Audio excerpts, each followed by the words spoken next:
गुरु मेरी दुनिया गा दो महाराज। क्या कहूँ कौन सी दौलत है गुरु, मेरा जीवन मेरी दुनिया मेरी जन्नत है गुरु। क्या कहूँ कौन सी दौलत है गुरु, मेरा जीवन मेरी दुनिया मेरी जन्नत है गुरु। बनाया इसने बहुत सुंदर जीवन सारा, कड़ी गाएंगे फिर आगे। बनाया इसने जीवन सारा, अंग अंग में इनका ही साया, अंग अंग में इनका ही साया। साया ही नहीं काया है मेरी, साया ही नहीं काया है मेरी। उपकार है इनका सांसों पर, मेरी पूजा मेरी बरकत है गुरु, मेरा जीवन मेरी दुनिया मेरी जन्नत है गुरु। क्या कहूँ कौन सी दौलत है गुरु, मेरा जीवन मेरी दुनिया मेरी जन्नत है गुरु। बोलो सद्गुरु देव की जय। गुरु का अर्थ होता है गुका रश्च अंधकार रस्त रुका रस्त निरोध करते, अंधकार विनश्चित्वात् गुरु रित्य विधीयते। गो कहिए अंधकार को, रू कहिए प्रकाश, मिटि अज्ञानी ज्ञान दे गुरु नाम है तास। गुका रस गुणातीतो रूपातीतो रुकार का गुण रूप विहीनित्वात् गुरु रित्य विधीयते। गुरु निर्मला शांत साधवो मित भाषणा काम क्रोध वेद मुक्ता सदाचारा जितेंद्रिया पाखंडिना पाप्रता नास्तिका भेद बुद्धया स्त्री लंपटा दुराचारा कृतज्ञा बक भ्रतया कर्म भ्रष्टा क्षमा नष्टा निंद तर्कैश वादिना ज्ञान लुप्ता न कर्तव्य महापापास तथा प्रिय युभ्यो भिन्नो गुरु से एक भक्त विचारिचा सर्व संदेह संदोह निर्मूलन विचक्षणा जन्म मृत्यु भयोगुनो सा भवेत परमो गुरु यस्य दर्शन मात्रेण मनसा स्यात् प्रसन्नता स्वयं भूया धृति शांति सा भवेत परमो गुरु। ये गुरु के लक्षण बताया हूं, गुरु कैसा होना चाहिए।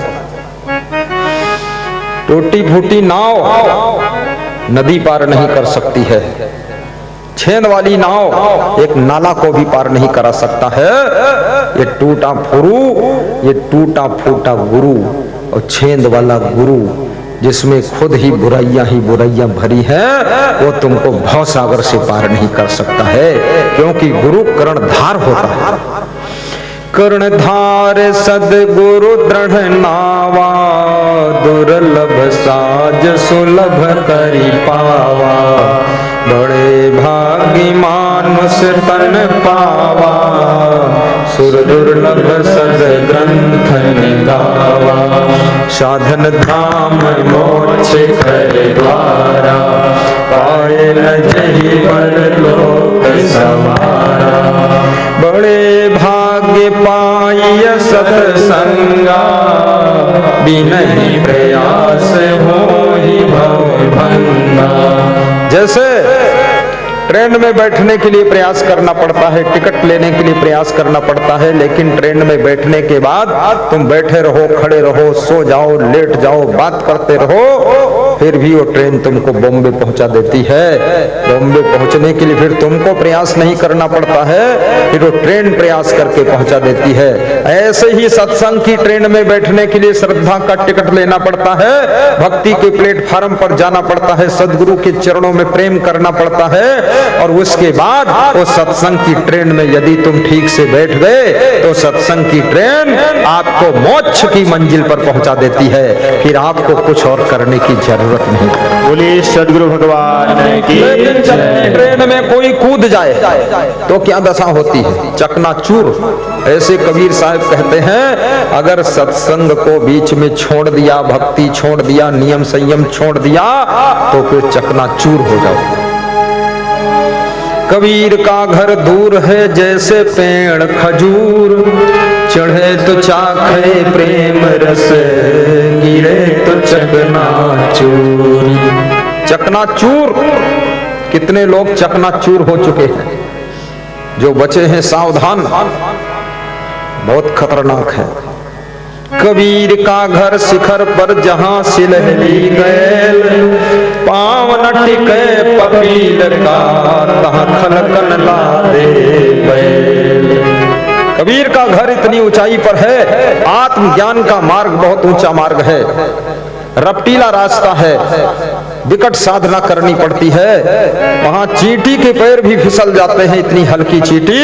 फिर अहंकार का बोझा लाद कर बैल बन करके लोग ऊपर चढ़ करके जाना चाहते हैं कबीर की मंजिल पर, वहां नहीं पहुंच सकते हैं। कबीर कहते हैं, चींटी से भी ज्यादा हल्के हो जाओ, अर्थात अहंकार की गठरी उतार कर फेंक दो, काम क्रोध लोभ मोह ईर्ष्या द्वेष की गठरियां उतार कर फेंक दीजिए, फिर तुम कबीर के साथ में चल सकते हो।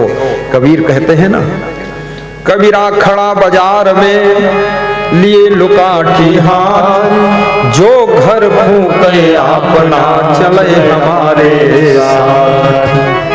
कौन सा घर फूकना है? ये मिट्टी पत्थर सीमेंट का घर नहीं फूकना है, काम क्रोध का घर फूकना है, मोह का घर फूकना है। किस चीज से फूकना है? ज्ञान की अग्नि से फूकना है। जिस मोह के घर में तुम हो, माया के घर में फंसे हो, उसको ज्ञान की अग्नि से जला दीजिए, और उसके बाद देखिए फिर कबीर के साथ में चलने योग्य हो जाओगे। कबीरा खड़ा बाजार में मांगे सभी है, ना काहू से दोस्ती, ना काहू से बैर, ना काहू से दोस्ती, ना काहू से बैर। ईर्षु घृणी न संतुष्टा, क्रोधनो नित्य संकिता। विदुर जी कहते हैं कि हे धृतराष्ट्र, जो दूसरों से ईर्ष्या करते हैं वे हमेशा दुखी रहते हैं। वे अपने दुख से नहीं दुखी रहते हैं, वे दूसरों के सुखों से दुखी रहते हैं, जलन के कारण, ईर्ष्या के कारण। ईर्ष्या बहुत खतरनाक बीमारी है, राजनीतिक क्षेत्र में भी भीतर भीतर काम करती रहती है। एक नेता दूसरे नेता की टांग खींचने में बहुत ताकत लगाता है, उतनी ताकत अगर अपनी टांग उठाने में लगा दे तो आगे बढ़ जाएगा, लेकिन वो दूसरों टांग खींचता रहता है।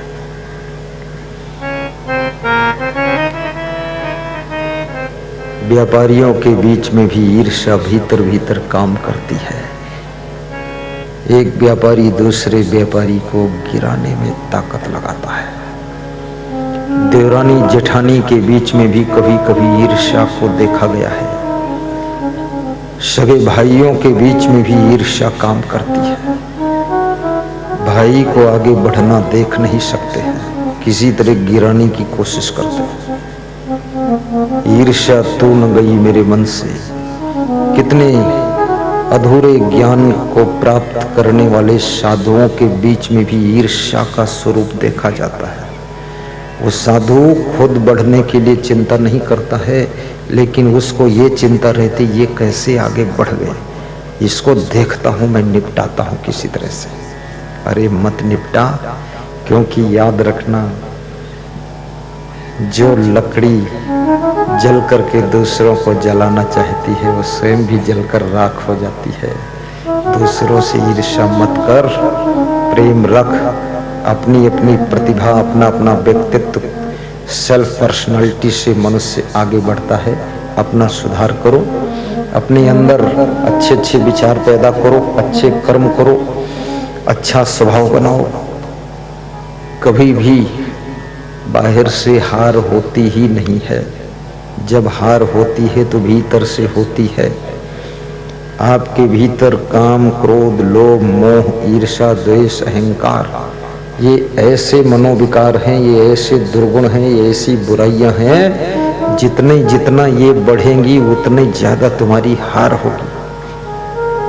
बहुत से नेताओं का नामो निशान मिट गया, बहुत आगे बढ़ रहे थे तेज गति से, लेकिन लोभ में फंस गए, कर दिया घोटाला, हो गया चौटाला, पहुंच गए पटियाला। लोभ में भी नहीं फंसना है, धन के बीच में रहो, लेकिन धन के प्रति लोभ नहीं आना चाहिए। बड़े से बड़े पद पर बैठो, लेकिन पद का मद नहीं आना चाहिए। और याद रखना, लंबे से लंबे परिवार में रहो, लेकिन परिवार का मोह तुम्हारे अंदर नहीं घुसना चाहिए। जितना मोह करोगे उतना दुखी रहोगे, रोते रहोगे, चिल्लाते रहोगे। तुम्हारे पोती पोता के लिए तुम किसी गिनती में ही नहीं हो, और तुम पोती पोता के लिए दिन भर माला जपते रहते हो, मेरा पोता मेरी पोती, मेरा पोता मेरी पोती। अब पोता पोती लीपा पोती करते हैं। उनको तुम्हारे से मतलब ही नहीं, फालतू मोह में अटके भटके लटके हो तुम। मत अटको उसमें। कबीर साहब ने एक बुजुर्ग व्यक्ति से कहा कि तुम अब गुरु मंत्र ले लो, नामदान ले लो। तो उसने बहुत बड़ी बात कही। उसने कहा, अभी हमारे घर में बहुत जिम्मेदारी है, नामदान नहीं लूंगा। आप मेरे पीछे क्यों पड़े हो कबीर साहब? कबीर साहब ने कहा, पीछे नहीं पड़ा हूं, तुमको आगे बढ़ाना चाहता हूं। बोले, मैं बढ़ना ही नहीं चाहता हूं, मैं यही रहना चाहता हूं। मोह था घर में उसको। कुछ दिन के बाद आना तो नामदान ले लेंगे, गुरु मंत्र ले लेंगे। कबीर साहब 5 साल के बाद पहुंचे उस बूढ़े के घर में।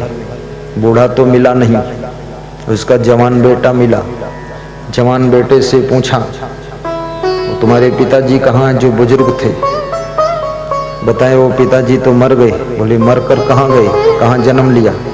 बोले, मुझे नहीं पता, मैं अंतर्यामी नहीं हूं, मैं नहीं जानता हूं कहाँ गए। अरे कबीर साहब, आप पता लगाओ, आप तो अंतर्यामी हैं। कबीर साहब ने ध्यान लगाया और ध्यान लगा करके बताया